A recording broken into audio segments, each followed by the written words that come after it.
Very good morning students. So our topic is algae.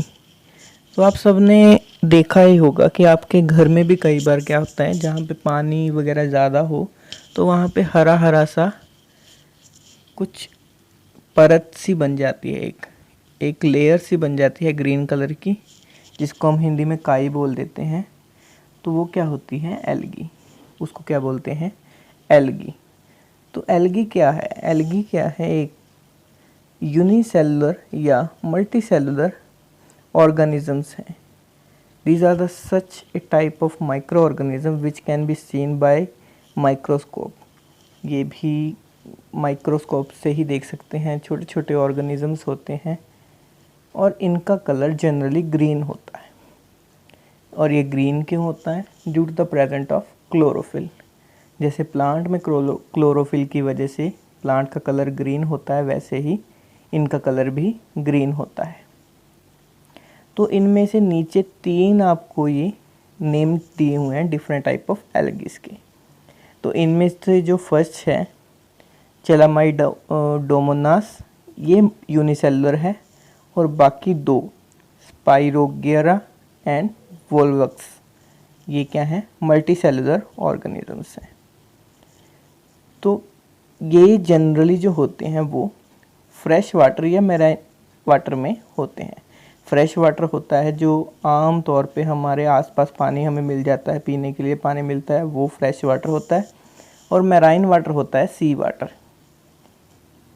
तो इसको और क्या बोलते हैं? इसको बोलते हैं grass of water. Grass of water क्यों बोलते हैं? क्योंकि ये जनरली पानी में ऐसे लगता है जैसे पानी में घास लगा हो, तो इसलिए इसको बोलते हैं ग्रास ऑफ वाटर। ये हमेशा जो पानी खड़ा हुआ होता है, मतलब जो पानी चल नहीं रहा, उस पे ही होता है। और इसके कुछ यूसेस भी हैं और कुछ हार्मफुल इफ़ेक्ट भी हैं। Let us read about this useful of factors of algae. तो इसके कमर्शियल यूजेस हमारे पास सबसे पहले हैं। कमर्शियल यूजेस में हमारे पास आता है कि ये एक थिकनिंग एजेंट के रूप में यूज़ किया जाता है। थिकनिंग एजेंट मतलब कि किसी भी चीज़ को थिक करने के लिए, गाढ़ा करने के लिए इसको यूज़ करते हैं। अगर नाम का एल्गी है जो कि रेड एल्गी से मिलता है, और अगर नाम का एक सब्सटेंस है जो रेड एल्गी से हमें मिलता है, उससे ये थिकनिंग एजेंट प्रिपेयर होता है। आपके जो सूप वगैरह होते हैं, जो बाज़ार से सूप मिलते हैं, जेलीज होते हैं, सिरप होते हैं, मेडिसिन एक्सेट्रा, वो इसी के साथ थिक किए जाते हैं। तो कुछ एल्गीज लाइक सीवीड एंड स्पाइरुलिनिया, तो ये दो टाइप के जो एल्गीज हैं वो फूड के तौर पे यूज़ होते हैं। मतलब कि दे आर एडिबल, उनको हम खा सकते हैं, ईटेबल होते हैं। तो ये क्या करते हैं? ये भी फ्रेश वाटर या मैराइन वाटर में ही मिलते हैं और ह्यूमन बींग्स इसको एज अ फूड ईट करते हैं। नेक्स्ट पॉइंट इज़ कि कुछ ब्राउन एल्गी भी होती है जो कि एक good source of sodium and potassium and iodine होती है। मतलब हमें उससे ईजिली अमाउंट में सोडियम, पोटाशियम एंड आयोडीन मिल जाता है।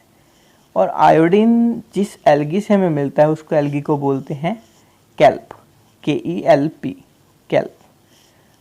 Next uses are medicinal uses. तो इनसे कई तरह की मेडिसिन भी बनती हैं।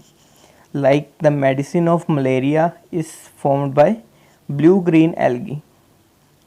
उसके बाद कई तरह से एंटीबायोटिक्स भी बनते हैं, like Lyngbya, a type of blue green algae.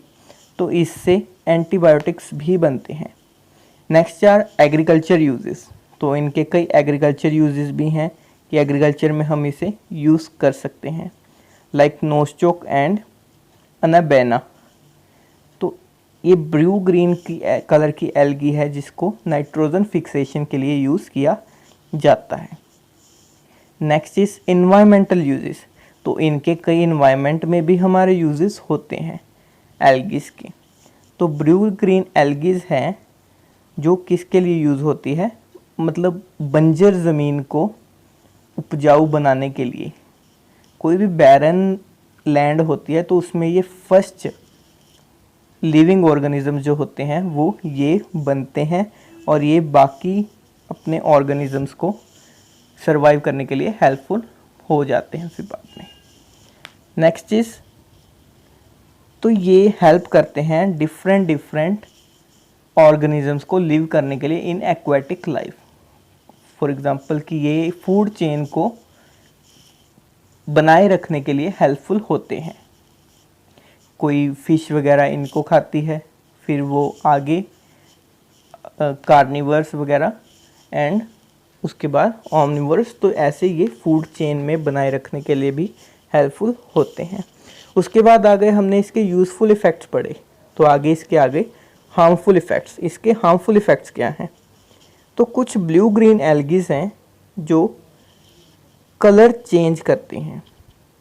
मतलब कि अगर आपने देखा होगा कि पानी में अगर ज़्यादा देर तक काई लगी रहे तो वो पानी का कलर चेंज कर देती है, ग्रीन कर देती है, और वो पानी भी गंदा हो जाता है, मतलब नॉट एबल टू ड्रिंक, तो वो डर्टी वाटर होता है, तो उसको हम नहीं पी सकते, तो ऐसे वो पानी को भी ख़राब कर देते हैं। तो ये उसका क्या है? हार्मफुल इफ़ेक्ट है। कुछ algae like Oscillatoria produce toxins, कुछ हार्मफुल चीज़ें भी प्रोड्यूस करते हैं सच एल्गीज, जो कि हमारे नर्वस सिस्टम को डैमेज करते हैं। हमारे मतलब फ़िश के, बर्ड्स के एंड ह्यूमन बींग्स के भी वो डायरेक्टली और इनडायरेक्टली इम्पैक्ट्स डालते हैं। तो हमने पढ़ा एल्गी के बारे में, तो ये यूज़फुल भी होते हैं एंड हार्मफुल भी होते हैं। और नेक्स्ट टॉपिक इज़ प्रोटोजोआ। तो आपने जनरली ये नाम सुने ही होंगे, एल्गी, फंजाई, प्रोटोजोआ, बट हम इसकी डेफिनेशंस पढ़ रहे हैं। प्रोटोजोआ भी animals like unicellular micro organisms ही होते हैं। ये भी पानी में मिलते हैं, फ्रेश वाटर या मैराइन वाटर में, और कई बार ये सॉइल्स में भी होते हैं, और कई बार लिविंग बीइंग के ऊपर भी होते हैं, लाइक ए पैरासाइट्स। मतलब पैरासाइट्स वो एनिमल्स होते हैं, वो माइक्रो ऑर्गेनिजम्स होते हैं जो अपना फूड खुद प्रिपेयर ना करके किसी और पे डिपेंडेंट रहते, किसी और की बॉडी पे सर्वाइव करते हैं और उनसे ही अपना फूड शेयर करते हैं। फॉर एग्जांपल एमीबा, यहाँ पे आपको डायग्राम्स दिख रही हैं, एमीबा, पैरामीशियम एंड यूग्लेना। तो these are the examples of protozoa. तो इसके भी कुछ यूज़फुल इफ़ेक्ट्स हैं एंड कुछ हार्मफुल इफ़ेक्ट्स हैं। यूज़फुल इफ़ेक्ट्स क्या हैं कि ये प्रोटोजोआ जो होते हैं वो डिग्रेडेशन के लिए यूज़ होते हैं। डिग्रेडेशन मतलब कि डिग्रेड करने के लिए वेस्ट प्रोडक्ट को और सीवेज की चीज़ों को। सेकंड इज़ कि कुछ प्रोटोजोआ रिसर्च पर्पसेस के लिए भी यूज़ होते हैं और कुछ बायोलॉजिकल इंफॉर्मेशन टेक करने के लिए भी यूज़ किए जाते हैं। इनके हार्मफुल इफ़ेक्ट्स क्या हैं? तो अफ्रीका में एक अफ्रीकन स्लीपिंग सिकनेस है, मतलब एक डिसीज़ है जो कि कॉज हुई है ड्यू टू प्रोटोजोआ। उसका नेम है ट्राइपोनोसोमा। तो ये ब्लड स्ट्रीम में ही पाई जाती है of human beings, kettles and wild animals. तो जैसे इसके यूज़फुल इफ़ेक्ट्स हैं तो हार्मफुल इफ़ेक्ट्स भी हैं, एंड जनरली जो भी चीज़ के यूज़फुल इफ़ेक्ट्स होते हैं उसके हार्मफुल इफ़ेक्ट्स भी होते हैं। Thank you students.